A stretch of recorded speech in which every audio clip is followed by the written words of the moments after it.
Okay, तर आज आपण डिस्कस करणार आहे लेवल्स ऑफ प्रिव्हेन्शन्स. इपिडर्मोलॉजिकल ट्रायड्स माहिती तुम्हाला, एजंट, होस्ट, एन्व्हायरमेंट.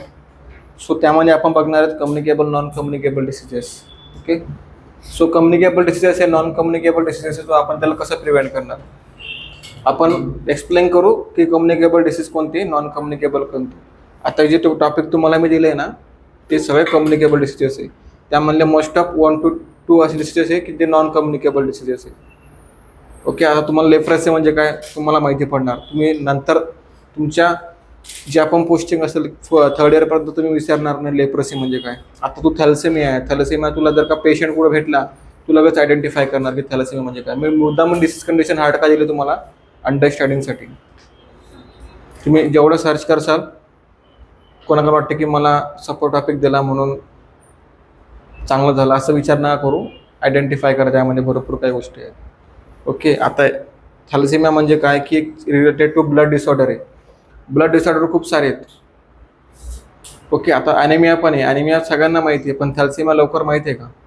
आयडेंटिफिकेशन करणार आपण ज्या वेळेला सपोज एक्झाममध्ये आला क्वेश्चन बाय चान्स थॅलेसेमियाबद्दल, आता नाही पण सेकंड इयरला येईल, तर तुम्हाला तेवढी अंडरस्टँडिंग पाहिजे थॅलेसेमिया म्हणजे काय. ओके, तर आपण लेवल्स ऑफ प्रिव्हेन्शन या ठिकाणी बघू की आता कम्युनिकेबल डिसीजेस आहे, नॉन कम्युनिकेबल डिसीजेस आहे. सो मी त्याला प्रिव्हेंट कोणत्या टाईपने करणार. ओके, प्रिव्हेन्शन मीन्स काय. ओके, प्रिव्हेंट करतो. आता मला डिसीजेस आहे माझ्यामध्ये, सो मला प्रिव्हेंट करायचे डिसीजेस. ओके, आता तुम्हाला जे कम्युनिकेबल डिसीजेस आहे मला या ठिकाणी प्रिव्हेंट करायचे तुमच्यामध्ये. ओके, आता आपण लेप्रेसी हा घेऊ. ओके, लेप्रेसी हा स्किन रिलेटेड डिसऑर्डर आहे. Okay, so skin related disorder कशामुळे ट्रान्सफर होऊ शकतो पर्सन टू पर्सन. ज्यावेळेला बाय तुम्ही कॉन्टॅक्ट असणार, तुमची स्किन टू स्किन कॉन्टॅक्ट झाली आहे, या ठिकाणी तुमच्या स्किन टू स्किन कॉन्टॅक्ट होती ना, टच तर होतं ना तुमच्या बॉडी टू बॉडी. सो त्या ठिकाणी तुमच्यामध्ये आता मला प्रिव्हेन्शन करायचं आहे. मी काय करणार, तुमच्यामध्ये गॅप ठेवणार की या गॅपमध्येच तुम्ही थांबायचं आहे, म्हणजे की डिस्टन्स असणार. ओके, सो आता तो डिसीज पण स्प्रेड होणार, पण सम डिस्टन्समध्ये तो स्टॉप होणार. ओके, आता जर का एक डिसीज असेल तो मला प्रिव्हेंट करायचा आहे, अनदर डिसीज पकडू आपण. ओके, आता हा थॅलेसेमिया नॉन कम्युनिकेबल डिसीजेस आहे आणि आपला ॲनिमिया पण non communicable diseases. Okay, so आता मला या ठिकाणी एक्झाम्पल घेतो मी. मला या ठिकाणी कोविड-19 सर्वांनाच माहिती आहे म्हणून बेस्ट एक्झाम्पल घेतो.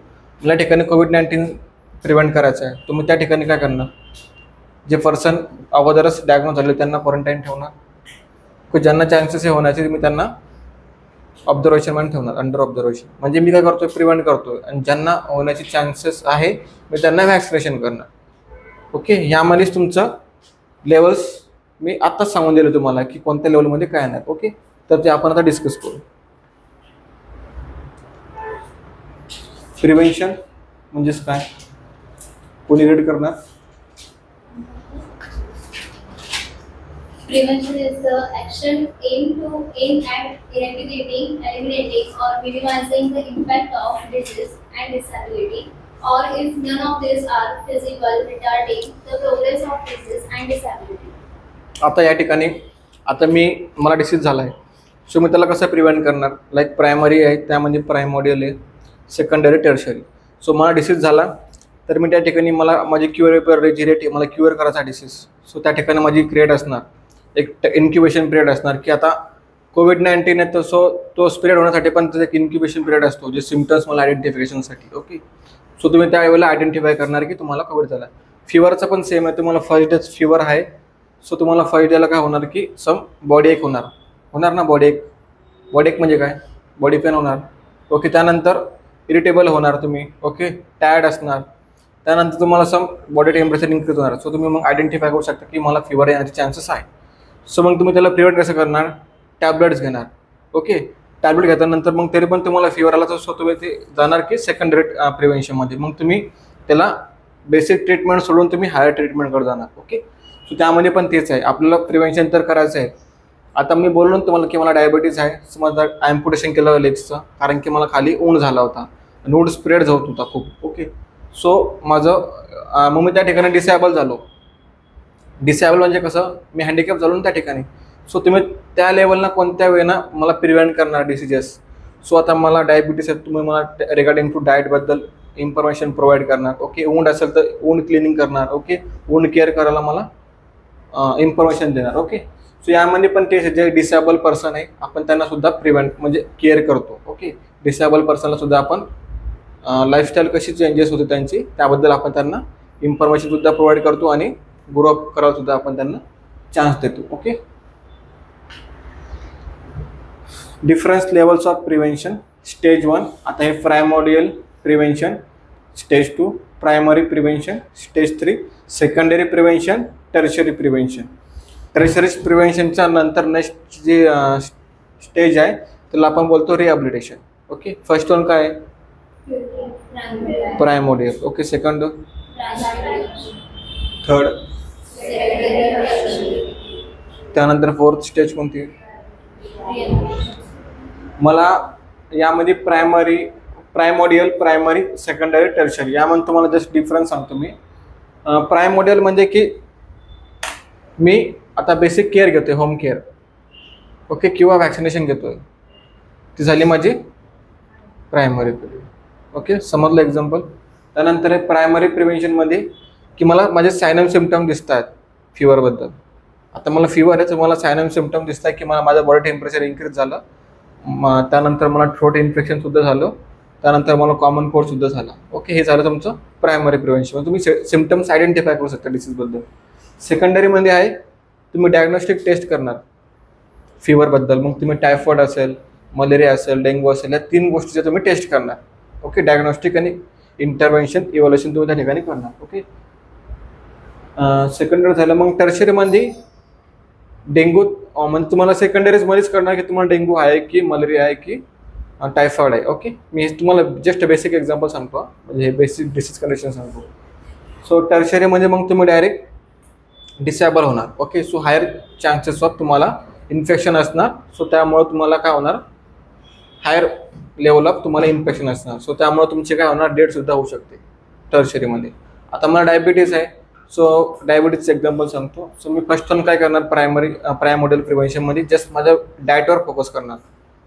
प्रायमरीमध्ये मी टॅबलेट्स घेणार माझ्या डायबिटीजबद्दल. ओके, सेकंडरीमध्ये मी डायग्नोस्टिक करणार आणि इन्व्हेस्टिगेशन करणार, जे आपण डायबिटीजसाठी शुगर ग्लुकोज टेस्ट असतात. ओके, त्या HGT वगैरे टेस्ट असतात त्या. त्यानंतर मी टर्शरी प्रिव्हेन्शनमध्ये मला वुंड होणार. सो त्या ठिकाणी माझी डिसॅबिलिटी म्हणजे की मला ॲम्प्युटेशनसाठी सर्जरी असणार माझी. ओके, समजलं तुम्हाला प्रायमरी, प्रायमोडियल, सेकंडरी, टर्शरी काय? कोण सांगू शकतं रिटर्नमध्ये? जस्ट बेसिक सांगा. सिम्पल अजून एक सांगतो की प्रायमोडियल लक्षात ठेवा की तुम्ही वॅक्सिनेट करतात एखाद्या डिसीजला. तुम्हाला आता एक न्यूबॉर्न आहे, न्यूबॉर्न बेबी बॉर्न झाला, सो त्या ठिकाणी आपण त्याला वॅक्सिनेशन करतोच ना. ओके, ते झालं प्रायमोडियल प्रिव्हेन्शन. प्रायमरी म्हणजे काय, आता त्याला जॉन्डिस होण्याचे चान्सेस आहेत. ओके, सो त्याला आपल्याला सिम्पटम्स काय दिसतात जॉन्डिसचे, बेबीची स्किन काय येल्लोइश कलरमध्ये आपल्याला दिसते. त्यानंतर कंजक्टिव्हा काय बेबीचा आपल्याला कशामध्ये दिसतो, स्क्लेरा आयचा स्क्लेरा असतो ना, तो कसा दिसतो आपल्याला बेबीचा, येल्लोइश. ओके, नेल्स वगैरे आपल्याला येल्लोइश, म्हणजे तुम्ही आयडेंटिफिकेशन करणार. ओके, तुम्ही आयडेंटिफिकेशन करणार. त्यानंतर मग तुम्ही सेकंडरीमध्ये गेल्यानंतर इन्व्हेस्टिगेशन करणार. बिलिरुबिन टेस्ट तुम्ही त्या ठिकाणी करणार. ओके, बिलिरुबिन टेस्ट तुम्ही त्या ठिकाणी केले, तुम्हाला असं वाटलं की आता हायर बिलिरुबिन लेवल त्या ठिकाणी बेबीमध्ये प्रेझेंट आहे. ओके, झालं सेकंडरी. टर्शरी म्हणजे की जॉन्डिसमुळे बेबीची डेथसुद्धा होऊ शकते ना, आपण ट्रीटमेंट प्रोव्हाइड नाही केली. सो ओके, मग त्या ठिकाणी त्याला हॉस्पिटलायझेशनमध्ये आपल्याला अंडर ऑब्झर्वेशन ठेवावं लागणार सम टाईम पिरियडपर्यंत, लाईक 1 मंथ असेल, 15 डेज असेल. ओके, माहिती आहे का? समजलं तुम्हाला प्रायमरी, प्रायमोडियल, टर्शरी.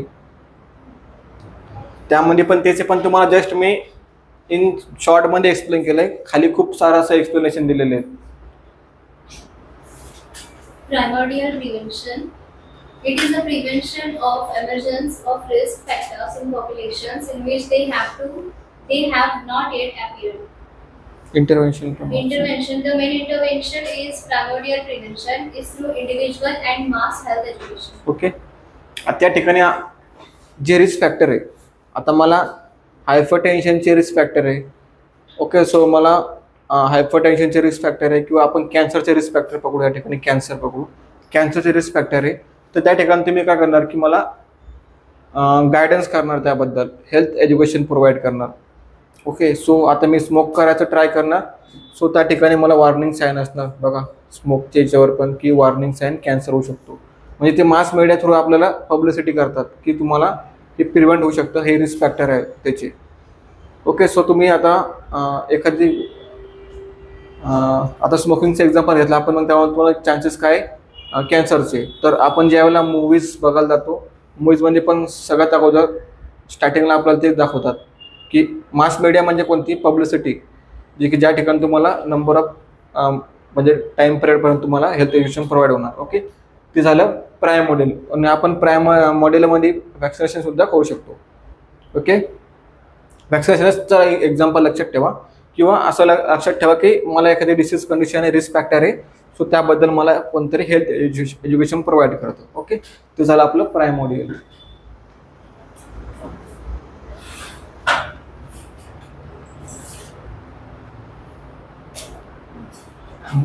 Primordial prevention. आता या ठिकाणी काय दिलेले आहेत, सिंपल आहेत, ही लाईन लक्षात ठेवा. For example smoking, eating pattern, physical exercise. एवढं लक्षात ठेवायची गरज आहे का तुम्हाला, तुमच्या लक्षात पण राहणार नाही, पण सिंपल तुम्हाला एक्झाम्पल लक्षात ठेवा ना, smoking, eating pattern, physical exercise. आता तुम्हाला माहिती ओबेसिटी मला होऊ शकते, सो मी काय करणार, फिजिकल एक्झरसाइज फॉलो करणार. म्हणजे हे कोणतं झालं, प्रायमोडियल प्रिव्हेन्शन. त्यानंतर इटिंग पॅटर्न, मी फोकस करणार माझ्या डाएटवर. स्मोकिंग, मी तुम्हाला एक्झाम्पल दिला, स्मोकिंग आहे, इटिंग पॅटर्न आहे, म्हणजे की जे फास्ट फूड आहे मी ते अवॉइड करणार. ओके, फिजिकल एक्झरसाइज कंटिन्यू करणार. ओके, समजलं तुम्हाला काय आहे, प्रायमोडियल समजलं ना. वॅक्सिनेशन पण मी या ठिकाणी करू शकतो, पण कोणत्या कोणत्या बुकमध्ये असं दिलेलं आहे की वॅक्सिनेशन आपण प्रायमरी प्रिव्हेन्शनमध्ये करतो. पण तुम्ही लक्षात ठेवा, प्रायमरी किंवा प्रायमोडियलमध्ये आपण दोन्हीच्यामध्ये आपण करतो. कुठे कोणत्या कोणत्या बुकमध्ये प्रायमरीमध्ये दिलेलं आहे, कोणत्या कोणत्या बुकमध्ये प्रायमोडियलमध्ये दिले. जे कॉम्पिटेटिव्ह एक्झामचे बुक आहे त्यामध्ये प्रायमरीमध्ये दिलेले आहे, जे कॉलेजचे बुक आहे त्यामध्ये प्रायमोडियलमध्ये दिलेले आहे. सो कन्फ्युजन आहे या ठिकाणी. सो लक्षात ठेवा, प्रायमरी किंवा प्रायमोडियलमध्ये आपण दोन ठिकाणी देतो. Okay, Primary prevention can be defined as the action taken prior to the onset of disease, which removes the possibility that the disease will ever occur. It signifies intervention in the pre-pathogenesis phase of the disease or health problem. Primary prevention may be accomplished by measures of health promotion and specific protection. Okay, health promotion करणार आणि specific protection करणार. आता diseases आहे, so तुम्ही त्या ठिकाणी आता यामध्ये एक्झाम्पल दिलं त्यांनी वॅक्सिनेशनचा. त्या ठिकाणी एक्झाम्पल दिलं वॅक्सिनेशन, इंजेक्टेबल जे पण असणार, मेडिकेशन असणार, त्याचं एक्झाम्पल तुम्हाला या ठिकाणी दिलेलं आहे. आता तुम्हाला जस्ट बेसिक फिवर आला तर तुम्ही काय करणार, मेडिकेशन घेणार. बेसिक का, बेसिक लेवलला जस्ट पॅरासिटामॉल असेल किंवा कोणती किंवा आपल्याला ॲलर्जी झाली असेल तर अँटी ॲलर्जिक मेडिकेशन असेल. ओके, अँटीबायोटिक असेल, या ठिकाणी आपण ते घेतो. ओके, आणि यामध्ये आपण वॅक्सिनेशन पण करतो. दोन याच्यामध्ये प्रायमोडियलमध्ये आपण जस्ट फोकस करणार आपल्या हेल्थवर, आणि प्रायमरीमध्ये सुद्धा आपण वॅक्सिनेशन करणार. ओके, समजलं. दोन्ही आम्हाला लक्षात ठेवा, प्रायमोडियलमध्ये जे तुमचे जस्ट जे रिस्क फॅक्टर तुम्हाला दिसून येत आहे तुम्ही त्याबद्दल प्रिव्हेंट करणार. आणि यामध्ये पण सुद्धा तेच आहे की तुम्हाला असे पॅथोजन्स तुमच्या बॉडीमध्ये फाइंड आउट होणार तुम्हाला की ते तुमच्यासाठी हार्मफुल आहे. ओके, आता प्रायमरी प्रिव्हेन्शनचे दोन आहे, अचीव बाय स्पेसिफिक प्रोटेक्शन आणि हेल्थ प्रमोशन. स्पेसिफिक प्रोटेक्शनमध्ये त्यानंतर बघू आपण. हेल्थ प्रमोशनमध्ये हेल्थ एज्युकेशन देणार तुम्ही त्याबद्दल. आता मला इम्युनायझेशन करायचं आहे, मी हेल्थ एज्युकेशन देणार ना. इम्युनायझेशनमुळे काय होणार, बेबीमध्ये काय चेंजेस होणार. ओके, त्यानंतर आहे एन्व्हायरमेंटल मॉडिफिकेशन. काल झालं ना आपलं एन्व्हायरमेंटल मॉडिफिकेशन. काय असणार त्यामध्ये एन्व्हायरमेंटल मॉडिफिकेशन, एन्व्हायरमेंटल सॅनिटेशन असेल, पूर हायजेनिक मेंटेनन्स असेल. ओके, त्या ठिकाणी आपल्याला गुड हायजेनिक मेंटेनन्स ठेवायचं आहे. ओके, न्यूट्रिशनल इंटरव्हेन्शन्स म्हणजे काय, तुमचा डाएट प्रॉपरली डाएट, जे पण कार्बोहायड्रेट असेल, प्रोटीन असेल, एनर्जी असेल तुमची त्यामध्ये. ओके, कॅलरीज असेल ते. लाईफस्टाईल अँड बिहेवियरल चेंजेस झाले ना आपलं काल हे. ते काय कोण सांगू शकते यामध्ये, स्लीपिंग पॅटर्न असू शकतो, स्मोकिंग पॅटर्न असू शकतो, इटिंग पॅटर्न असू शकतो. ओके, ते. त्यानंतर त्यामध्ये स्पेसिफिक प्रोटेक्शन कोणतं कोणतं, इम्युनायझेशन अँड Cerebrophylaxis. ओके, त्यानंतर आहे Chemoprophylaxis. ओके, त्यानंतर use of specific nutrients or supplementations. Okay, आता यामध्ये सांगतो इम्युनायझेशन त्या ठिकाणी दिलेलं आहे, स्पेसिफिक प्रोटेक्शन ही प्रायमरी मध्ये दिलेलं आहे. सो तुम्ही बेसिक मध्ये लक्षात ठेवा की प्रायमरी मध्येच आहेत. कोणत्या कोणत्या बुकमध्ये प्रायमरी मध्ये पण आहेत, कोणत्या कोणत्या बुकमध्ये प्रायमरी मध्ये पण आहेत. आता एक पर्सन असतो, तो पर्सन बुक पब्लिश करतो, तर मी काय करणार त्याचंच कंटेंट थोडंसं घेणार, त्या बुक म्हणून कंटेंट, ह्या बुक म्हणून कंटेंट, त्या बुक म्हणून कंटेंट, म्हणजे माझ्याकडे कंटेंट झाला फुल बुक बनवण्यासाठी. सो मी माझा बुक पब्लिश करणार. ओके, तसं असतं. सो कोणत्या कोणत्या बुकमध्ये प्रायमरीमध्ये सुद्धा आहे, प्रायमरीमध्ये पण. सो तुम्ही प्रायमरीमध्येच लक्षात ठेवा. ओके, त्यानंतर use of specific nutrients and supplementation. जसं की मला ॲनिमिया होत असेल, सो मी कोणते कोणते टॅबलेट घेणार, आयरन फॉलिक ॲसिड टॅबलेट असेल. ओके, फॉलिक ॲसिड टॅबलेट काय घेतो आपण, काल बोललो ना, folic acid tablet, folic acid tablet आहे ना, ती सगळ्यात इम्पॉर्टंट आहे मदर्समध्ये. ओके, त्यानंतर आहे safety of drugs and foods. कालच तर बोलू यार मी तिकडे त्या लॅबमध्ये. न्यूरोट्यूब डिफेक्ट जो आहे ना, तो नको व्हायला म्हणून आपण आयरन फॉलिक ॲसिड सप्लिमेंटेशन देतो मदरला. कुठे जर लिहून ठेवा आता तर. ओके, त्यानंतर safety of drugs and foods. Safety of drugs म्हणजे काय की प्रॉपरली ड्रग्स सप्लाय झालं पाहिजेत. आणि फूड इन अंगणवाडी वर्कर पण तुम्हाला अंगणवाडी वर्कर, सो ते काय करतात, फूड सप्लिमेंटेशन देतात इन चिल्ड्रन्समध्ये, अंगणवाडी जे चिल्ड्रन्स देतात त्यांना. कंट्रोल ऑफ एन्व्हायरमेंटल हजार्ड्स, जसं की एअर पोल्युशन, हे कंट्रोल ऑफ एन्व्हायरमेंटल हजार्ड्स म्हणजे की असे एन्व्हायरमेंटल हजार्ड्स की ज्यांच्यामुळं पोल्युशन जास्त होऊ शकतं किंवा हार्म होऊ शकतं आपल्या एन्व्हायरमेंटला. ओके, सो आपण ते कंट्रोल करणार. एअर पोल्युशनमुळे काय होणार, आपल्याला लंग्स कॅन्सर होऊ शकतो, लंग डिसीजेस होऊ शकतात ना, सो आपण प्रिव्हेंट करणार. सिम्पल आहे ना. त्यानंतर आहे अप्रोचेस ऑफ प्रायमरी प्रिव्हेन्शन. एक फर्स्ट आहे पॉप्युलेशन मास स्ट्रॅटर्जी आणि हाय रिस्क स्ट्रॅटर्जी. या ठिकाणी आपल्याला जे रिस्क फॅक्टर आहे, सो या रिस्क फॅक्टरमध्ये मला कुठे कुठं म्हणजे अप्रोचेस माझे फॉलो झाले पाहिजे. लाईक पॉप्युलेशन, मास मीडिया असेल. ओके, आता मास मीडिया म्हणजे काय, मी जे मला या ठिकाणी माहिती की खूप सारे पब्लिक त्या ठिकाणी येणार, मग मी त्या ठिकाणी त्यांना मास मीडिया प्रोव्हाइड करणार. जसं की मूवीज आहे, थिएटर आहे, त्या ठिकाणी तुम्हाला फर्स्टच म्हणजे तुम्हाला स्टार्टिंगला सांगितलं येतं ना की कोणत्या कोणत्या डिसीजेस होऊ शकतात. स्मोकिंगची ॲड येते ना, किंवा तुम्ही कुठेतरी गेल्यानंतर एक ॲड येणार, त्या ॲडमुळे तुम्हाला इन्फॉर्मेशन भेटणार. ओके, तसं. त्यानंतर हायरिस्क स्ट्रॅटर्जी. ज्या हायरिस्क स्ट्रॅटर्जी म्हणजे काय, ज्या ठिकाणी चान्सेस आहे की जास्त स्प्रेड होण्याचे डिसीजेस. ओके, त्या ठिकाणी आपण हे फॉलो करू शकतो. ओके, आता पॉप्युलेशन मास स्ट्रॅटर्जी कोण असते, थांब दोन नको वाचू. आता कार्डिओव्हास्क्युलर डिसीजेस आहे, कार्डिओव्हास्क्युलर डिसीजेस आहे. सो त्या ठिकाणी मला माहिती की कोलेस्ट्रॉल लेवल मला कुठून भेटू शकतो. ओके, आता ज्या वेळेला तुम्ही वडापाव खातात किंवा बर्गर खातात, ते खातात, त्याचे तेल आहे ते कोणतं ऑइल असणार, पाम ऑइल. सिम्पल आहे, पाम ऑइल यूज करतात, त्यामुळे हाय लेवल ऑफ कोलेस्ट्रॉल असणार. ओके, लिपिड्स त्यामध्ये जास्त प्रेझेंट असणार. सो तुमची जी कोलेस्ट्रॉल लेवल त्या ठिकाणी इन्क्रीज होणार. ओके, त्यानंतर आहे बिअर्स असेल. ओके, त्यानंतर अल्कोहोल असेल, त्यामध्ये कोलेस्ट्रॉल लेवल जास्त असणार ना. सो त्यामुळे काय होणार, तुमच्या जी बॉडीमधली कोलेस्ट्रॉल लेवल ती इन्क्रीज होणार. ओके, इन्क्रीज झाल्यामुळे काय होणार, तुमच्या बॉडीला अफेक्ट होणार. ओके, त्यामध्ये पण तेच एक्झाम्पल दिलेलं आहे कार्डिओव्हास्क्युलर डिसीज, कारण की मी हे फक्त एवढं रेड केलं म्हणून तुम्हाला ते एक्झाम्पल सांगितले, त्यामध्ये पण तेच दिलेलं आहे. ओके, आता या ठिकाणी बिहेवियर चेंजेस आणि सोशल इकॉनॉमिकल चेंजेस असेल किंवा लाईफस्टाईल आहे तुमची लाईफस्टाईल इन ॲड्युकेट, तुम्हाला स्लिपिंग पॅटर्न असल्यामुळे तुम्हाला काय होतं, मेंटल स्ट्रेस येणार. ओके, तुमची इटिंग पॅटर्न जे आहे ते प्रॉपरली नाही आहे. ओके, तुम्ही हेल्दी न्यूट्रिशन डाएट फॉलो करत नाही. Okay, unhealthy nutrition diet follow करताय, सो तुम्हाला चान्सेस ऑफ काय हार्ट डिसीजेस होण्याचे. High risk strategy. The high-risk strategy aims to bring preventive care to individuals at special risk. This requires detection of individuals at high risk by the optimum use of clinical methods. Okay, high risk strategy म्हणजे काय की it is a preventive for care of individual at a specific risk. Okay, आता एखादी special risk आपल्याला माहिती आहे. Okay, कोविड-19 मग आपल्याला माहिती आहे की हाय रिस्क डिसीजेस आहे. ओके, सो त्या ठिकाणी काय करणार, आपण इंडिव्हिज्युअली प्रोटेक्ट करणार, स्वतःला प्रोटेक्ट करणार ना, मग त्यानंतर सराउंडिंग पर्सनला आपण प्रोटेक्ट करणार. Okay,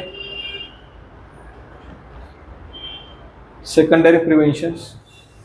Secondary prevention, it is defined as action which helps the progress of disease at its incipient stage and prevents complications.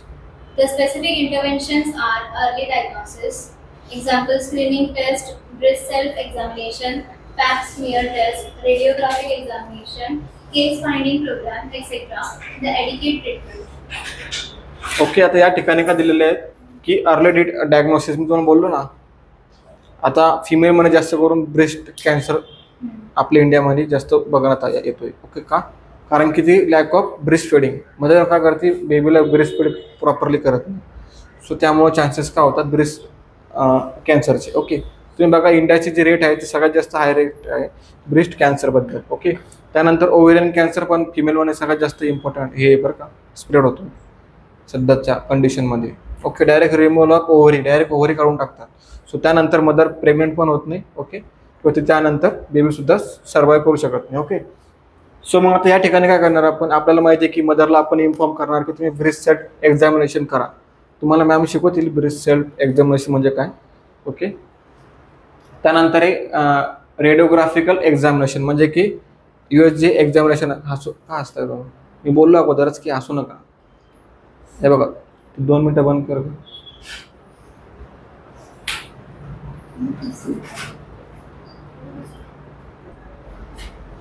Okay, आता या ठिकाणी ब्रेस्ट सेल्फ एक्झामिनेशन मदरला तुम्हाला इन्फॉर्म करायची की करण्यासाठी. का? कारण की मदर काय करते, ब्रेस्ट फीड करत नाही बेबीला. सो ज्या वेळेला आपल्याला ब्रेस्ट सेल्फ एक्झाम म्हणजे ब्रेस्ट कॅन्सर आपल्याला अवॉइड करायचं आहे, ते पण सांगतो, अवॉइड करायचं आहे म्हणजे आपल्याला प्रिव्हेंट करायचं आहे. त्या ठिकाणी तुम्ही इन्फॉर्मेशन का देणार मदरला, तुम्ही नर्स आहात.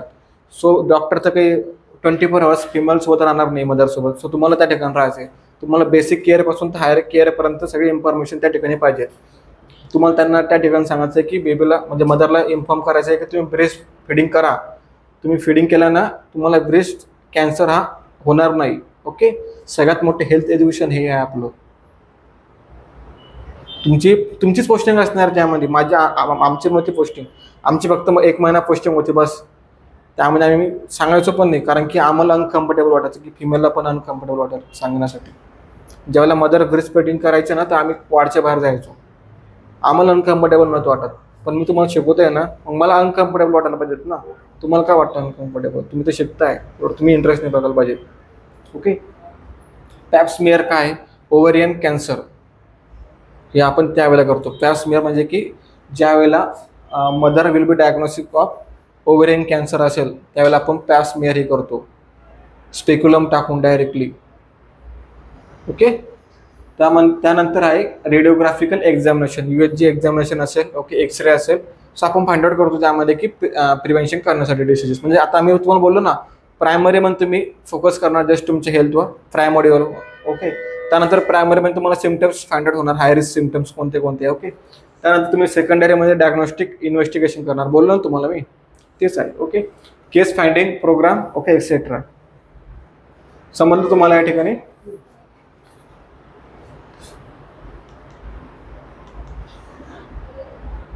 हे नको वाचून. ओके, हे ऑब्जेक्टिव्ह आहे to prevent complications and sequel of diseases. Okay, का करणार आपण ऑब्जेक्टिव्ह, आपला मेन ऑब्जेक्टिव्ह म्हणजे काय की आपण का करणार. ओके, सो आपण काय करणार की प्रिव्हेंट करण्यासाठी डिसीजेस. ओके, त्या आयडेंटिफिकेशन करण्यासाठी short under period of disability. Okay, आता मला माहिती आहे की मदरला समजा ब्रेस्ट कॅन्सर झाला, सो त्या ठिकाणी आपल्याला ब्रेस्ट रिमूव्ह करावं लागतात. कॅन्सरमध्ये माहीत असेल तुम्हाला, टाटा हॉस्पिटलमध्ये जाऊन बघा. ओके, त्या ठिकाणी आपल्याला डिसॅबिलिटी होणार तिला मदरला. ती तिची समोरची लाईफ कशी सर्वाईव्ह करणार तुम्ही इमॅजिन सुद्धा करू शकत नाही. ओके, सो त्या ठिकाणी आपल्याला डिसॅबिलिटीसाठी आपल्याला प्रिव्हेंट करायचं आहे. तो त्यामुळे आपण काय करणार, अर्ली डिटेक्शन करणार. म्हणजे अर्ली डिटेक्शन म्हणजे अगोदरच आपण इन्व्हेस्टिगेशन करणार. Okay, complete cure and prevent prognosis of disease process. Okay, completely आपण क्युअर करू शकतो. आता तुम्हाला आता माहिती आहे की सिम्पटम्स ऑफ दिसतात तुम्हाला मदरला ब्रेस्ट कॅन्सरचे, तुम्ही त्या ठिकाणी इन्फॉर्म करणार, तिला एज्युकेशन प्रोव्हाइड करणार. तुम्ही ब्रेस्ट फिडिंग नाही केली सो तुम्हाला चान्सेस आहे ब्रेस्ट कॅन्सर होण्याची. ओके, तुमच्यामुळं दुसऱ्यांचं कोणाचं तरी भलं झालं त्या ठिकाणी. ओके, तुमचा मेन फोकस आहे. सो त्या ठिकाणी तुम्ही तिला असं सांगितल्यानंतर मग ती ब्रेस्ट फिडिंग करणार. ओके, समटाइम्स मदर काय करतात, स्ट्रेसमध्ये ब्रेस्ट फिडिंग करतात. सो तुम्हाला त्या ठिकाणी पण सांगायचं की तुम्ही स्ट्रेस घेऊ नका. स्ट्रेस रिलीफ तुम्ही ब्रीथ स्प्रिंग करा. ओके, समजतं तुम्हाला? Tertiary prevention. Tertiary prevention. It is used when the disease process has advanced beyond its early stages. It is defined as all the measures available to reduce or limit impairments and disabilities and to promote the patient's adjustment or irremediable conditions. Intervention that should be accomplished in the stage of tertiary prevention are disability limitation and rehabilitation. Okay, यात हे stage कोणती आहे? Disability. Direct disable होणार ते person, तो organ आपल्याला remove करावा लागणार.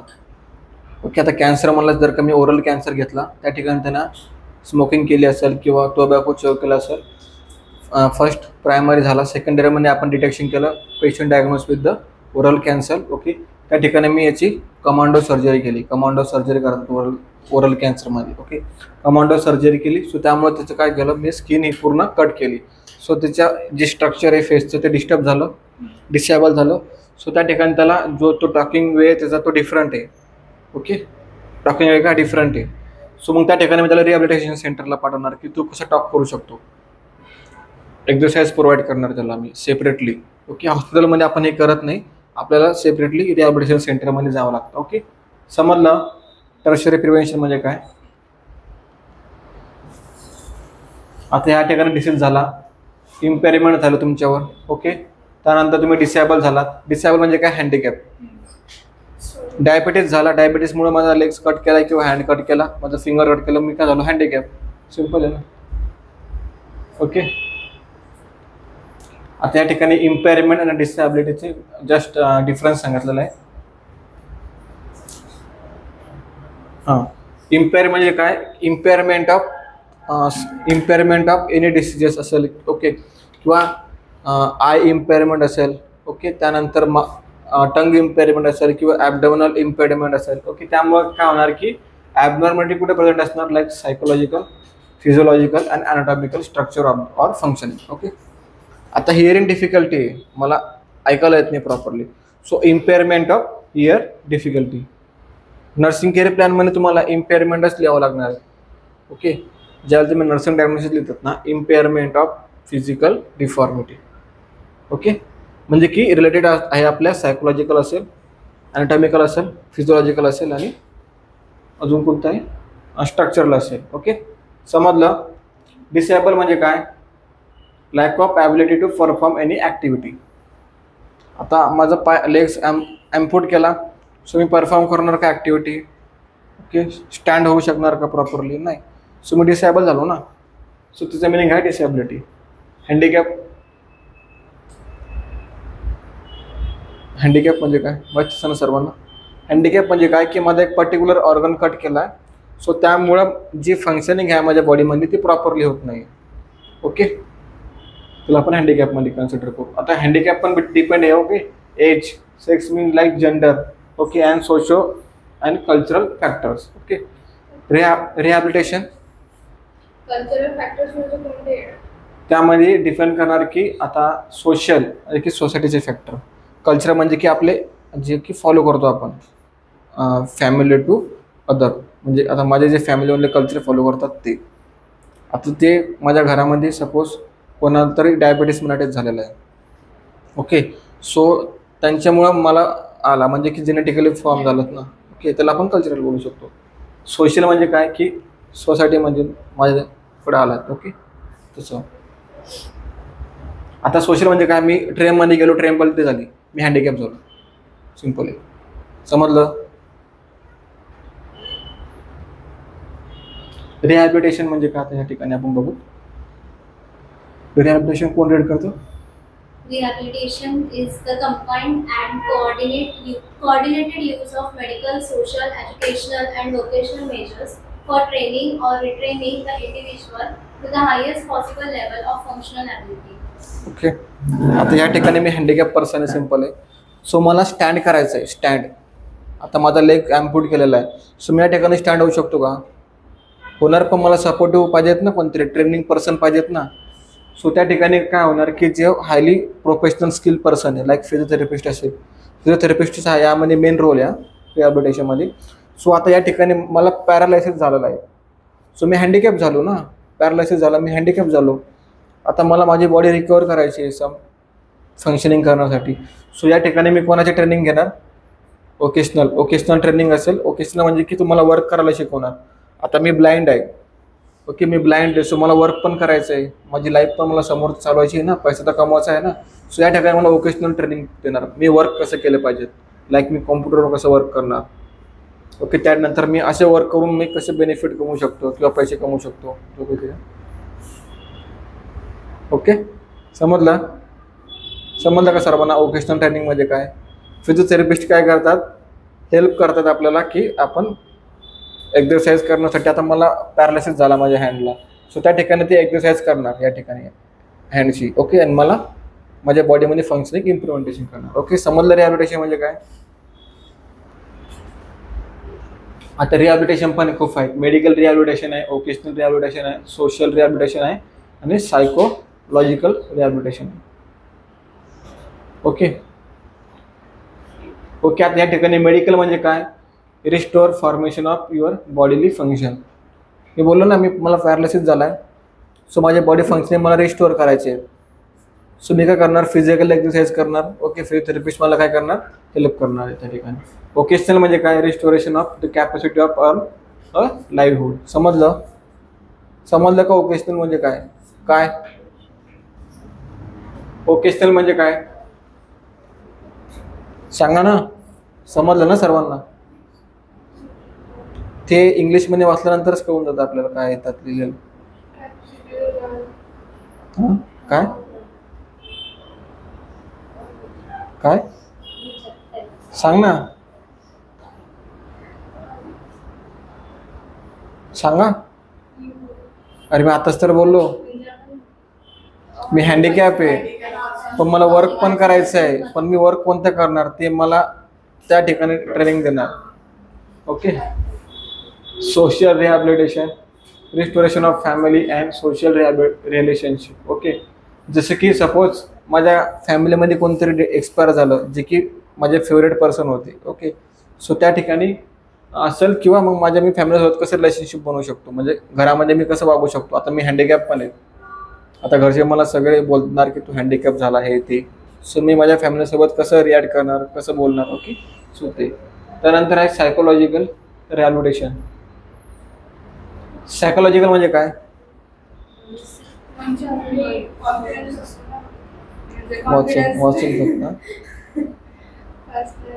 आता या ठिकाणी एक सिंपल, या ठिकाणी 2 पर्सन आहे. एक व्हेरी टॅलेंटेड आहे पण तो दिसायला एकदम ब्लॅक कलरमध्ये त्याचा फेस स्ट्रक्चर आहे, ओके. त्याची स्किन जी आहे ती ब्लॅक कलर आहे. एक आहे एवढा भारी दिसतो ना, एकदम हिरोला मागं टाकले एक असा आहे, ओके. त्यामध्ये जी स्किल पॉवर त्याची ती 0% आहे.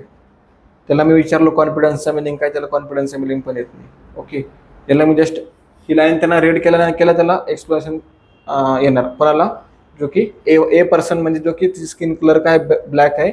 बी हा पर्सन असा आहे की ज्याची स्किन कलर काय एकदम, ओके. त्यामध्ये काय होणार की आता दोघांपैकी एक डिसेबल झाला, दोघांपैकी कोणतरी हँडिकॅप झाला. सो दोघांपैकी आता एक हँडिकॅप होणार. आता जो फर्स्ट ए वाला हँडिकॅप झाला, सो त्याच्याकडे खूप सारे स्किल्स आहे, तो करू शकतो बरोबर स्वतःमध्ये. आता बी वाला हँडिकॅप झाला, त्या ठिकाणी त्याच्या आता फेस आहे, ओके. तो बोलत होता की मी ॲक्टर लाईक दिसतो. सो त्या ठिकाणी त्याला ओरल कॅन्सर झाला. आपण त्याचा ओरलचा जो आहे तो पार्ट आपण रिमूव्ह केला, ओके. ओरलचा जो पार्ट आहे तो रिमूव्ह केला. सो त्या ठिकाणी सायकोलॉजिकल म्हणजे काय की तुम्ही तुमची मेंटल स्टेबिलिटी कशी रिबाउंड करणार, ओके, रिफॉर्म करणार, ओके. रिफॉर्म म्हणजे कसं? आता तुम्ही बोलणार की मी आता हँडिकॅप झालो, सो मला कोणी रिस्पेक्ट देणार नाही, ओके. सो मी हँडिकॅप का झाला असणार आहे? आपण बोलतो ना कोणी सुसाईड पण करतात हँडिकॅप झाल्यामुळं, ओके. सो त्यामध्ये आपण काय करणार? त्यांना रिस्टोरेशन ऑफ पर्सनल डिग्निटी, स्वतःची डिग्निटी मेंटेन. डिग्निटी म्हणजे काय? या ठिकाणी माझी डिग्निटी आहे की मी खाली बसून शिकू शकत नाही, पण माझे पाय दुखतात म्हणून मला बसावं लागतं, ओके. ही माझी डिग्निटी झाली. त्यानंतर कॉन्फिडन्स म्हणजे काय? जे माझ्यामध्ये आहे ते मी सगळ्यांना सांगतो, कॉन्फिडन्स, ओके. सिम्पल आहे, तुमची डिग्निटी आहे. तुमची डिग्निटी काय आहे की प्रॉपरली सेट करून बघायचं, झोपायचं नाही क्लासमध्ये, ओके. पण तुम्ही काय करता, झोपता. म्हणून तुम्ही रूल ब्रेक करू शकता, तर मी का नाही करू शकत? सिंपल आहे ना. तुम्ही रूल ब्रेक करू शकतात, तर मी का नाही करू शकत? मी माझी डिग्निटी फॉलो नाही करू शकत या ठिकाणी. ज्या ठिकाणी मला रिस्पेक्ट आहे त्या ठिकाणी तुम्हाला पण रिस्पेक्ट भेटेल, पण ज्या ठिकाणी मलाच रिस्पेक्ट तुम्ही देत किंवा मी तुम्हाला काय रिस्पेक्ट देऊ बरं? ओके, समजलं मला काय बोलायचं आहे? तुम्ही जगू शकतात तर मी पण बसू शकतो. ओके. एक्झाम्पल ऑफ रिहॅबिलिटेशन मध्ये काय आहे? Establish of school for health blind. आता ब्लाइंडनेस हा प्रोग्राम स्टार्ट केला होता इंडियामध्ये. व्हिटॅमिन ए डेफिशियन्सी होती. व्हिटॅमिन ए काय करतो? आपल्या आईजला आहे ना इम्प्लिमेंटेशन करतो for vision. So vitamin A deficiency होती इंडियामध्ये. ओके. सो त्या ठिकाणी त्यांनी काय केलं होतं की व्हिटॅमिन ए ही इम्युनायझेशनमध्ये फॉर्म केलं. इम्युनायझेशनमध्ये 9 मंथमध्ये जेव्हा बेबी येतो ना, 9 मंथ, ऐका सगळे लास्टवाल्या, ज्यावेळेला 9 मंथचा बेबी आहे ना, सो त्या ठिकाणी आपण त्याला डीपीटी व्हॅक्सिन देतो. डीपीटी म्हणजे काय? डिप्थेरिया, पर्ट्युसिस आणि टिटॅनस. ओके. डीपीटी व्हॅक्सिन आपण त्याला प्रोव्हाइड करतो, बूस्टर डोस. पण त्यासोबत आपण काय प्रोव्हाइड करणार? Vitamin A vaccine 2 drop 1 lakh international unit. समजलं मी काय बोलतो? 1 लाख इंटरनॅशनल युनिट म्हणजे युनिट आहे की त्या आता जे 2 ड्रॉप आहे, सो तो 2 ड्रॉपमध्ये किती व्हॅल्यू आहे? 1 लाख इंटरनॅशनल युनिट आहे. म्हणजे विचार करू शकता तुम्ही किती हाय पॉवर आपल्याला भेटू शकते व्हिटॅमिन ए व्हॅक्सिनमुळे. ओके. तुम्ही सगळ्यांनी व्हिटॅमिन ए व्हॅक्सिन घेतलेली म्हणून तुम्ही काय प्रॉपरली व्हिजन करताय. सो तुम्ही व्हिटॅमिन ए व्हॅक्सिन नसती घेतली, तुम्ही ब्लाइंड झाले असते. ब्लाइंड, कलर ब्लाइंड असेल, ओके, ब्लाइंड असेल. ओके. जे कलर ब्लाइंड पर्सन आहे त्यांना प्रॉपरली व्हिटॅमिन ए व्हॅक्सिन भेटलेले नाही आहे. ओके. ब्लाइंडनेस सांगू का म्हणजे काय? ते समजलं ना तुला? माहिती आहे ना. सो ते रिझन काय आहे? व्हिटॅमिन ए व्हॅक्सिन आपण घेतलं नाही. पोलिओ व्हॅक्सिन घेतल्यामुळे काय होतं आपल्याला? पोलिओ मायलायटिस. माहिती आहे तेवढं तरी. सो आता स्कूलमध्ये आपल्याला एक्सरे म्हणतो, एक्झामिनेशन करायचं आहे आपल्याला चिल्ड्रन्सचं. ओके. विजन एक्झामिनेशन असेल. ओके. त्यांना प्रॉपरली आपलं विजन, एक मिनटं, एक्झामिनेशन तुम्हाला माहिती आहे कसं करतात विजनचं? मला डोळे चेक करायचे बेबीचे किंवा चिल्ड्रन्सचे, ते मी कसे चेक करणार माहिती आहे ना तुम्हाला? माहिती आहे ना. हां. त्यानंतर one eye will be close आणि second one will be open. माहिती आहे ना.